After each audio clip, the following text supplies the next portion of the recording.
المشاهدين، ومعايا النهارده ضيفتي الجميله الشاعره ندى. اهلا بيكي يا ندى. بحضرتك. ومعايا الشيف شيماء الجمل هتعمل لنا حلاوه المولد. اهلا بيكي يا شيف. اهلا وسهلا بيكي، اخبارك ايه؟ النهارده هناكل حلاوه المولد وهنسمع قصايد جميله في مدح الرسول عليه الصلاه والسلام. قبل ما نسمع القصايد عايزه اقول لك انت ازاي حبيتي الشعر او دخلتي ازاي في الشعر؟ حبيته، انا بلقي شعر من وانا في رابعه ابتدائي. حبيته، والدتي كانت السبب ان انا احب الشعر. حفظتني قصيده والقيتها وبدات يعني اخد مراكز واخش حفلات بسبب القصيده دي. طب سمعينا بقى حاجه لمدح النبي عليه الصلاه والسلام. تمام. وعايزه بس قبل ما تسمعينا حاجه، الشيف شيماء هتعرض حلاوه المولد بتتعمل ازاي. اتفضلي. احنا النهارده ان شاء الله هنعمل حاجه بسيطه وسهله والكل بيحبها. هنعمل الفوليه وهنعمل الفخفخينه، سهله جدا ما هتاخدش منك دقيقتين. احنا اول حاجه علقنا على السيرب بتاع الفخفخينه اللي هينزل فيه الجوز الهند. الفخفخينه بتتكون من ايه؟ من قمر الدين وجوز هند ناعم والسيرب بتاعه 50 جرام سكر على 50 جرام عسل جلوكوز و25 ميه. بتسيبيهم يغلوا 5 دقايق بالظبط، مش اكتر من كده. احنا بدأ يغلي السيرب اهو، هنزل بجوز الهند. تمام. والشيف بتحضر، قولي لنا كده قصيده يا ندى. تمام. قصيده بعنوان سيدنا النبي للشاعر جابر الأسد. سيدنا النبي طه البشير موصوف بانه سراج منير ونوره فاق كل البشر. سيدنا النبي طه الامين. سيدنا النبي للناس ظهر وبنور ضياه كان انتشر، صادق وكان فيهم امين والحكمه لان بيها الحجر. سيدنا النبي اجمل رسول وفي وصفه تحتار العقول وبنور طريقه بهتدي. سيدنا النبي قلب العليل طالب زيارتك يا حبيب، وانت المنى وانت سبيلي ومنهجي. جيت باليقين صادق امين، على نهج مددك بقتدي، وانت سبيلي ومنهجي. بدر التمام يا سراج منير، نور في الظلام.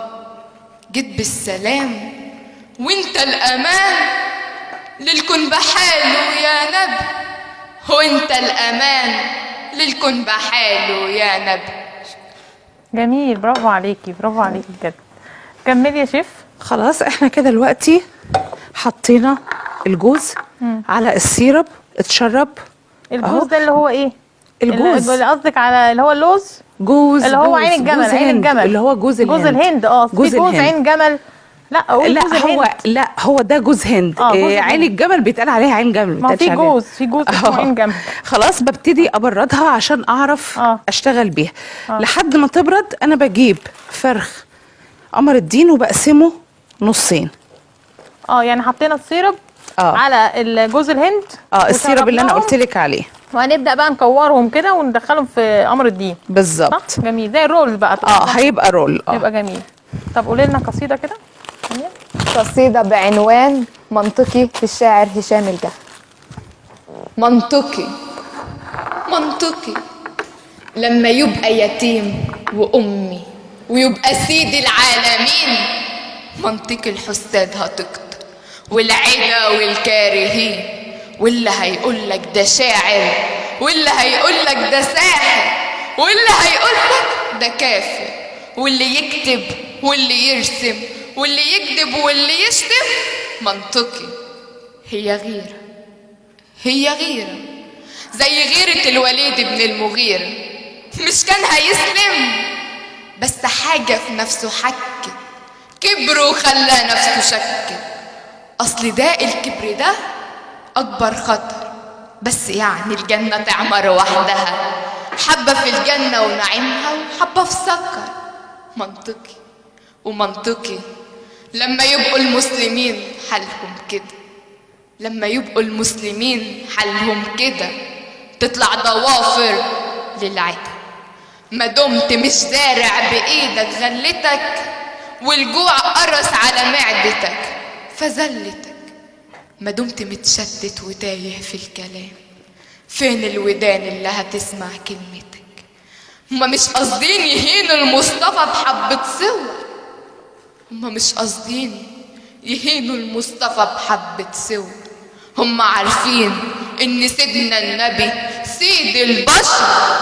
هما قاصدين وقاصدين كل جيلنا.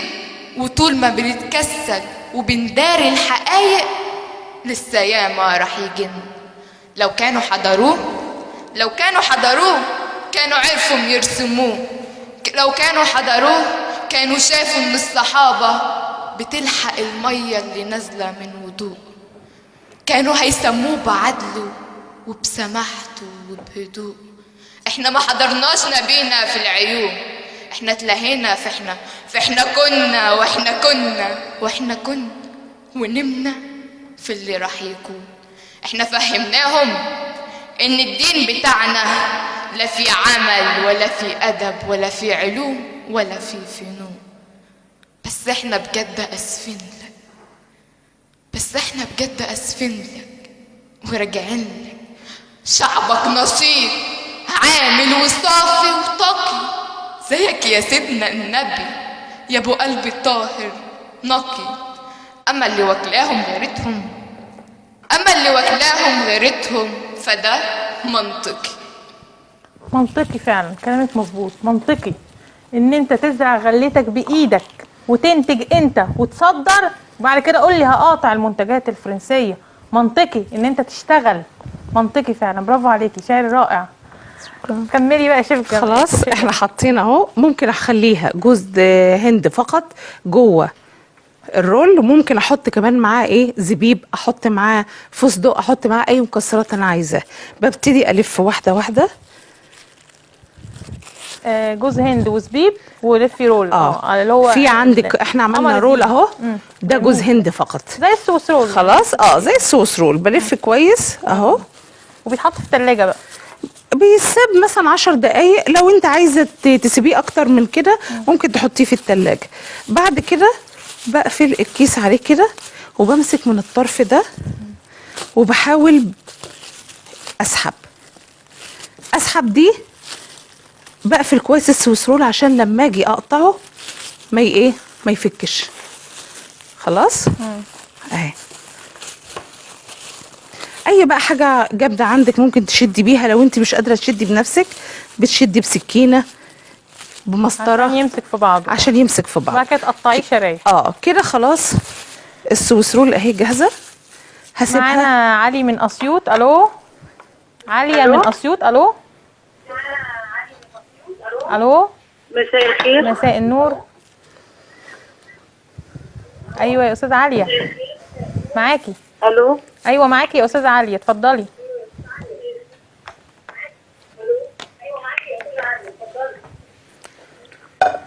في مشكله في الصوت؟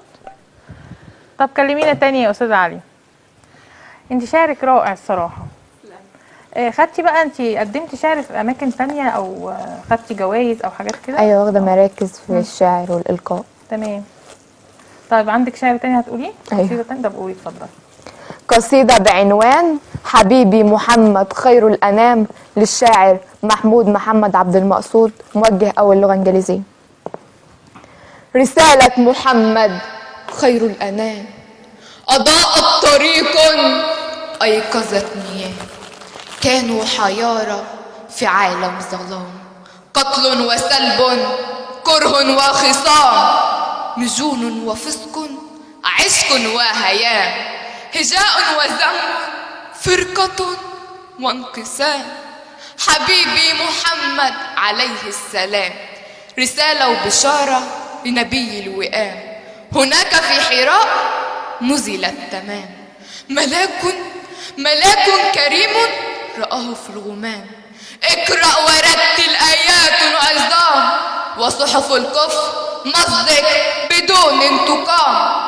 كل الرجز اهجر وحطم الأصنام، وعون الله اطلب وسر للأمان. وعون الله اطلب وسر للأمان. غدر القوم احذر وسم السهام. حبيبي محمد عليه السلام. أمنا خديجة بددت أوهام، ابن العم نوفل فسر الأحلام، رسول الله يدعو برفق وسلام، خاتم النبوة على الظهر وسام، الصديق صدق وأعلن الإسلام، والفاروق أسلم وهاجر الأزلام، ذو النورين ضحى بالمال والأنعام، أبو الحسنين آمن وكان أصغر غلام، حبيبي محمد عليه السلام. بلال للحق أذن أيقظ النيام، ابن مسعود رتل صادحا مقدام، أسد الله زمجر ضاربا بحسام، وقالوا يثرب ضاقه كأس الآلام، مدرسة الحب فتحت ودارت الأيام، قهرت الكفر حقا يا أعدى الإمام، حبيبي محمد عليه السلام، حبيبي محمد عليه السلام. حبيبي محمد عليه السلام. برافو عليك، بجد جميله يعني. اتفضلي يا شيخ. دلوقتي بقى احنا هنعمل الفوليه. الفوليه مقدار الفوليه كوبايتين سكر، عليهم كوبايه ميه، وعليهم 3 معالق عسل جلوكوز، وذره ملح ليمون.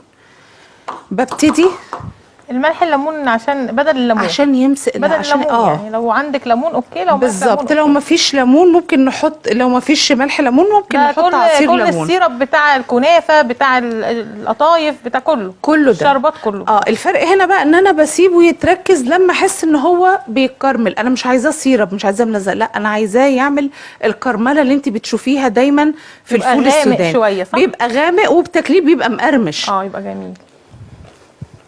خلاص. طيب. هو دلوقتي انت قطعتي الصلصال قطعتها. حلاوه. هقطعها دلوقتي اهو حالا. طب تمام، عشان الوقت بس. عشان طيب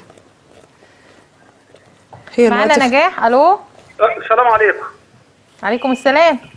كل سنه وانتم طيبين بمناسبه مولد سيدنا النبي عليه الصلاه والسلام. كل سنه وحضرتك طيب. انا بحييك وبحيي البرنامج كله اولا. ربنا يخليك، متشكره جدا. وانا بحييك وبحيي الاستاذه اللي جنبك اللي بالانشاد الديني. جميله. وكل سنه وانتم طيبين. واحنا عايزين نقاطع المنتجات الفرنسيه نهائي. ليه يا استاذ نجاح؟ عشان ما يعرفوش فضل سيدنا النبي. يا استاذ نجاح، النبي لو عايش كان عمل ايه يا استاذ نجاح؟ عليه الصلاه والسلام. كان عمل ايه يا استاذ نجاح؟ سيدنا محمد لو عايش كان عمل ايه يا استاذ نجاح؟ كان عمل حاجات كتير قوي. سيدنا محمد رحمه للعالمين. رحمه للعالمين. سيدنا محمد الا رحمه للعالمين. عمره ما يقابل الاساءه الا بالحسنه. دي اخلاق محمد يا استاذ نجاح. طبعا طبعا طبعا طبعا. اخلاق محمد. انا بحييكي استاذ نجاح. انت لو قطعت المنتجات الفرنسيه في ناس كتير هتتشرد. مسلمين. انا بحييكي. انا بحييك على كلامك والله وعلى البرنامج. انا بقول لك المنطق. بس هم ما يعرفوش مين سيدنا النبي. لازم بقى انت بقى تعمل ايه بقى دورك؟ تعرفهم مين محمد، تعرفهم مين سيدنا محمد. بنناشدكم، بنناشد الازهر كله يبعت لهم. الازهر، انا سمعت ان شيخ الازهر هيعمل منصه عالميه تلف العالم كله بكل لغات العالم. هو ده اللي صح يتعمل، هو ده اللي المفروض يتعمل من زمان، مش نستنى حاجه ولا عشان نعمل. تمام. هو ده الصح. هتلاقي ناس كتير دخلوا الاسلام، لان دي اخلاق الاسلام، دين المحبه، دين السلام. انا بحييكي عشان انت اللي هتوصلي الرساله بتاعتنا للناس اللي اعلى. هوصل الرساله وهترجم الحلقه دي مخصوص، لان الحلقه دي بالنسبه لي مهمه جدا، لان انا بتكلم من روحي. شكرا يا استاذ نجاح. انا بتكلم من روحي، مش بتكلم من لساني، انا بتكلم من جوايا. لازم كل الدنيا تعرف مين هو محمد، مين اخلاق محمد. الحلقه دي هتترجم وهتنزل دول العالم كلها باي طريقه، بس لازم تنزل دول العالم كلها. انا بكلمش المسلمين عارفين كلامي، انا عايزه اكلم الغرب. يلا اتفضلي يا شيف. خلاص دلوقتي هي الكرمل اهو خالص بلونه بقى كراميل. ببتدي انزل بالفول. طيب وقلب. احنا حطينا السوداني على السيرب وقلبناه واقلب عشان فاضل لنا 5 دقايق. خلاص هو انا كده بقلب وببتدي. هي ندى وهي بتقول الشعر انت هتقطعي وتقدمي الحاجه. تمام. الكاميرا معاكي برضه. اتفضلي يا ندى، قولي قصيده ثانيه. قصيده بعنوان مسك الختام للشاعر علي منوفي. مسك الختام علشان ما اقولش تقلب يسلم رسول الله. واجب أقدم شكري للمولى جل علاه، خلق الرسول مسك الختام، نوره هداية للأنام، لأجل الرسالة تلتقي دفعة قوية للأمام. صلوا على مسك الختام، المولى نور سكته، داب البشر في محبته، لأجل الطريق كان له صديق عايش ليلاتي محنته، عمره ما شاب لوحدته، ولا مرة غار ولا مرة صار لما الرسالة خصته. أصلك حبيب كل البشر، أصلك حبيب كل البشر، نطق عشانك كم حجر، ولا يوم غدر واليوم فجر، المؤمن تملي بالقدر، الحر الرسالة شاف الصعاب، ولا عمره خان ولا عمره عيب، سبح عشانه ملايكة تنزل من الحساب، بعثة إله العالمين، بعثة إله العالمين، بعثة عشان المؤمنين، برسالة حاملها الأمين، برسالة حاملها الأمين، فرحة عشان المسلمين، فرحة عشان المسلمين، الجنة لأجل الطائعين، الجنة لأجل الطائعين العابدين الشاكرين الحامدين. برافو عليكي، برافو عليكي بجد. طب اتفضلي يا شيف شيماء، قولي لي بقى انت عملتي ايه؟ احنا عملنا دلوقتي هي السودانيه جمدت على طول كده ما بتاخدش وقت؟ لا طبعا بتاخد وقت، دي انا عاملاها جاهزه. دي كانت عندي. السودانيه بتاخد من 3 ساعات ل4 ساعات على ما تجمد، لان طبعا السيرب بيبقى سخن جدا. بنحطها فين بقى؟ لا بتتحط عادي، بتتفرد. انا كنت هفردها لك كده عشان تشويها، بس عشان وقت البرنامج. بتتفرد عادي في صينيه، وبتفرديها نقطه سمنه عشان الزيت هيزنخ، فبتفرديها نقطه سمنه وبتنزلي بايه؟ بالفوليه. مجرد ما بتبرد ببتدي اقطعها زي ما انت شايفه كده. تمام، جميله قوي. تمام. وادي الفخفخينه اهي. احنا هنتخن كده يا شيف شيماء كده، مش هنتخن. مفيش احلى من حلاوه المولد. حلاوه المولد، ما احنا زدنا في المولد عشان حلاوه. تمام. جميله جميله. تمام كده احنا عملنا الاتنين فخفخينه والفوليه. جميله جدا. تمام. قبل ما اختم عايزه احكي قصه سريعا بتاعه سيدنا محمد واليهودي اللي كان بيلقي على بيته القمامه. كان بيلقي القمامه عشان تشوف قد ايه محمد كان متسامح وقد ايه كان عفو. بيلقي القمامه على بيته وهو كان بيشيل القمامه. في يوم من الايام بس ما القاش القمامه على المنزل بتاعه، يوم واحد، فراح يسال عنه. راح فين؟ راح يزوره وهو مريض. او ده كان عدو الاسلام، زي الراجل اللي رسم صور موسيقى، ده مثلا عدو الاسلام، بس انا مش هقابل، انا اخلاقي بتحلى باخلاق سيدنا محمد، يبقى هقابل الاساءه بالحسنه. رحت زرت الراجل المريض، سيدنا محمد راح زار اليهودي المريض في بيته، اليهودي دخل الاسلام، لان اخلاق مش شافها قبل كده. هي دي اخلاق الرسل، هي دي الصلاه على محمد.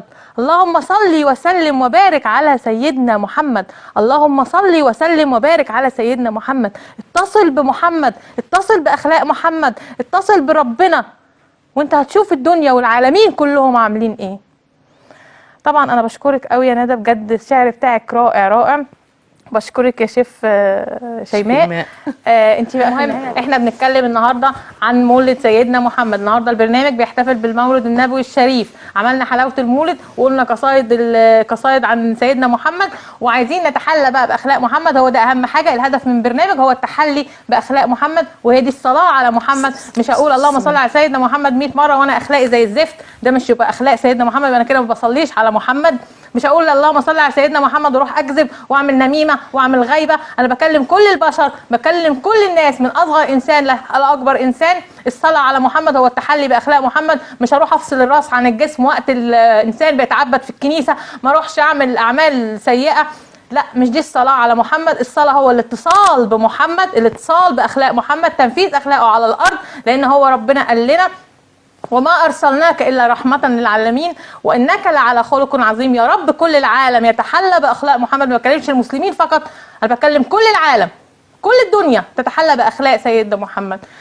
أشكركم أعزائي المشاهدين، وإلى اللقاء في حلقة جديدة من برنامج امرأة من كوكب آخر.